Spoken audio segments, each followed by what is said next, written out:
जय श्री कृष्णा। आप सभी को देव उठनी एकादशी की हार्दिक शुभकामनाएं। आज की इस वीडियो में जानिएगा द्वादशी तिथि कब से कब तक रहेगी, एकादशी व्रत पारण का शुभ मुहूर्त क्या रहेगा, व्रत खोलने का शुभ मुहूर्त क्या रहेगा, इस दिन आपको किन चीजों का सेवन करना है, व्रत पारण की विधि क्या रहेगी, और साथ ही जानिएगा यदि आपने एकादशी व्रत किया है और साथ ही आप भीष्म पंचक व्रत भी करते हैं तो आपको द्वादशी के दिन पारण किस प्रकार करना है, और साथ ही सुनिएगा एकादशी व्रत पारण पर द्वादशी की कथा। पंचांग के अनुसार कार्तिक मास के शुक्ल पक्ष की एकादशी तिथि को देव उठनी एकादशी का व्रत रखा जाता है। इस दिन भगवान विष्णु 4 महीने की निद्रा के बाद जागते हैं। इस दिन से ही सभी मांगलिक कार्यों की शुरुआत भी हो जाती है। और इस बार देव उठनी एकादशी का व्रत 23 नवंबर दिन गुरुवार को रखा जाएगा। देव उठनी एकादशी के दिन भगवान विष्णु जी की पूजा करने से मोक्ष की प्राप्ति होती है और इस दिन व्रत रखने और भगवान विष्णु जी का ध्यान करने से मन को शांति मिलती है और सभी पापों से मुक्ति भी मिलती है।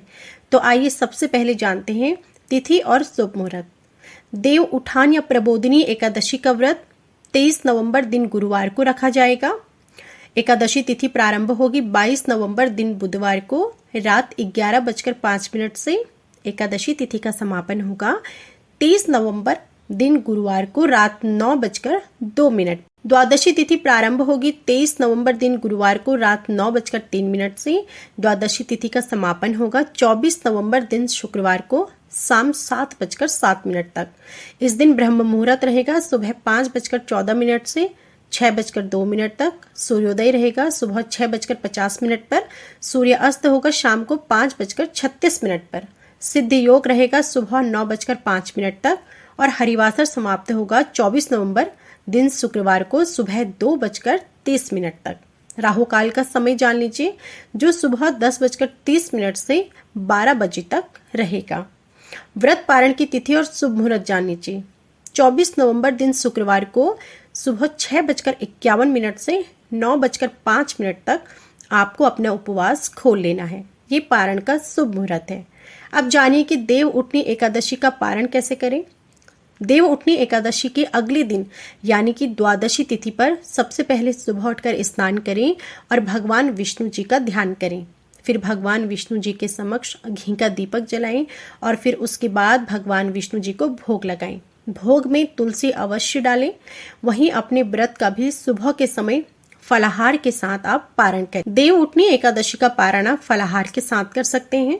देव उठनी एकादशी के दिन आप अपनी इच्छा से जो भी चाहे वह दान कर सकते हैं। शास्त्रों में एकादशी के दिन अनाज और वस्त्र का दान सबसे श्रेष्ठ माना गया है। ऐसे में कोशिश करें कि देव उठनी एकादशी के दिन भगवान विष्णु जी का स्मरण करते हुए अनाज और वस्त्र का दान करें। अपनी क्षमता के अनुसार और जरूरतमंद लोगों को इस दिन दान जरूर करना चाहिए। हो सके तो आप फलों का दान कर लीजिए। अनाजों में आप मंदिरों में भी आप भोजन करा सकते हैं। वस्त्र का दान कीजिए। इस दिन दान करने से कई गुना पुण्य की प्राप्ति होती है और साथ ही भगवान विष्णु की कृपा भी बनी रहती है। अब ये जानिए कि यदि आपने एकादशी व्रत किया है और इसके साथ ही आप भीष्म पंचक व्रत भी कर रहे हैं तो आपको पारण कैसे करना है। देखिए, जो एकादशी व्रत का पारण होता है द्वादशी के दिन, इस दिन विशेष रूप से चावल खाना अनिवार्य होता है और भीष्म पंचक व्रत फलाहार होते हैं। भीष्म पंचक व्रत में अन्न नहीं खाया जाता है। तो आप ऐसी स्थिति में यदि आपने भीष्म पंचक व्रत भी किया है और एकादशी व्रत भी किया है तो आप पारण वाले दिन यानी कि द्वादशी के दिन आप चावल के एक दाने को खाकर यानी कि कच्चा दाना खाकर आप एकादशी व्रत का पारण कर सकते हैं। लेकिन ध्यान रहे कि आपको पारण में चावल का एक कच्चा दाना खाकर एकादशी व्रत का पारण करना है और फिर उसके बाद आप भीष्म पंचक व्रत को अपने कंटिन्यू रखें यानी कि चौथे दिन या फिर 5वें दिन तक आप भीष्म पंचक व्रत भी फलाहार के साथ कर सकते हैं। तो इस तरीके से आप व्रत पारण कर सकते हैं। इससे आपका व्रत भी खंडित नहीं होगा और पारण भी हो जाएगा और साथ ही आपकी भीष्म पंचक व्रत भी रखा जाएगा। तो इस तरीके से आपको देव उठनी एकादशी पर भीष्म पंचक व्रत को रखते हुए पारण करना है। अब सुनिए देव उठनी एकादशी व्रत पारण पर तुलसी माता की विवाह की कथा। क्या आप जानते हैं कि माता तुलसी का असली नाम तुलसी नहीं बल्कि वृंदा था और उनका जन्म राक्षस कुल में हुआ था। दरअसल वृंदा का जन्म भले ही राक्षस कुल में हुआ था, लेकिन वह भगवान श्री हरि विष्णु जी की बहुत बड़ी भक्त थी। वृंदा जब बड़ी हुई तो उनका विवाह असुर राज जलंधर से हुआ। यहाँ जानने वाली बात यह है कि जलंधर की उत्पत्ति भगवान शिव से निकले क्रोध से हुई थी। अब क्योंकि जलंधर महादेव के क्रोध से उत्पन्न हुआ था, इसलिए वह बहुत शक्तिशाली था। वृंदा भगवान विष्णु जी की परम भक्त थी, साथ ही वह बहुत ही पतिव्रता स्त्री थी। उनकी भक्ति और पूजा के कारण उनका पति जलंधर अजेय होता गया और इस कारण उसे अपनी शक्तियों पर अभिमान हो गया। एक समय वह आया जब जलंधर ने स्वर्ग पर आक्रमण कर देव कन्याओं को अपने अधिकार में ले लिया। इससे क्रोधित होकर सभी देव भगवान श्री हरि विष्णु की शरण में गए और जलंधर के आतंक का अंत करने की प्रार्थना की। लेकिन जलंधर का अंत करने के लिए सबसे पहले उसकी पत्नी वृंदा का सतीत्व भंग करना जरूरी था। इसलिए भगवान विष्णु जी ने अपनी माया से जलंधर का रूप धारण कर वृंदा के पतिव्रत धर्म को नष्ट कर दिया। इसके बाद जलंधर की शक्ति कम हो गई और वह युद्ध में मारा गया।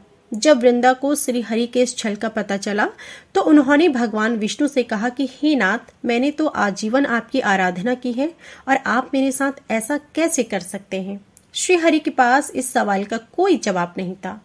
और जब वृंदा ने भगवान विष्णु से कहा कि आपने मेरे साथ एक पाषाण की तरह व्यवहार किया है, तो मैं आपको श्राप देती हूँ कि आप पाषाण बन जाएं, यानी कि पत्थर बन जाएं। वृंदा के यूं कहते ही भगवान श्री हरि पत्थर समान हो गए और सृष्टि का संतुलन बिगड़ने लगा। तब देवताओं ने वृंदा से याचना करते हुए कहा कि वे अपना श्राप वापस ले लें। भगवान विष्णु भी वृंदा के साथ किए गए इस छल से बहुत लज्जित थे। आखिर में वृंदा ने भगवान विष्णु को क्षमा कर दिया। श्री हरि को श्राप मुक्त कर वृंदा जलंधर के साथ सती हो गई। वृंदा की राख से एक पौधा निकला जिसे श्री हरि विष्णु जी ने तुलसी का नाम दिया और वरदान दिया कि तुलसी के बिना मैं किसी भी प्रसाद को ग्रहण नहीं करूंगा। मेरे सालिग्राम रूप से तुलसी का विवाह होगा और कालांतर में लोग इस तिथि को तुलसी विवाह के रूप में पूजेंगे। जो भी इस दिन विधि विधान से पूजन करेगा उसे सुख और सौभाग्य की प्राप्ति होगी। तुलसी विवाह के दिन सूर्योदय से पूर्व उठकर सभी कामों से निवृत्त होकर स्नान करें और साफ सुथरे कपड़े पहनें। इसके बाद माता तुलसी जी को लाल रंग की चुनरी चढ़ाएं और उन्हें श्रृंगार की सभी वस्तुएं अर्पित करें। यह सब करने के बाद भगवान शालिग्राम जी को तुलसी के पौधे में स्थापित करें। इसके बाद पंडित जी द्वारा या फिर आप खुद से भी तुलसी और भगवान शालिग्राम की पूरी रीति रिवाजों से विवाह कराएं।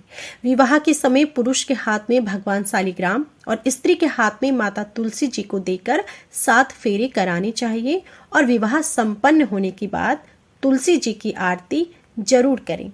इस दिन तुलसी विवाह की कथा सुनना भी बहुत ही जरूरी और उत्तम माना जाता है। तो हो सके इस प्रकार आप तुलसी विवाह करें और आज के दिन कथा भी जरूर सुनें। तो यह थी आज की हमारी संपूर्ण जानकारी। तुलसी विवाह से संबंधित सभी जानकारियां हमारे चैनल पर अपलोड की गई हैं। हो सके तो आप चैनल पर जाकर उन्हें भी जरूर सुनें। आज की जानकारी पसंद आई हो तो प्लीज़ वीडियो को लाइक जरूर कीजिएगा।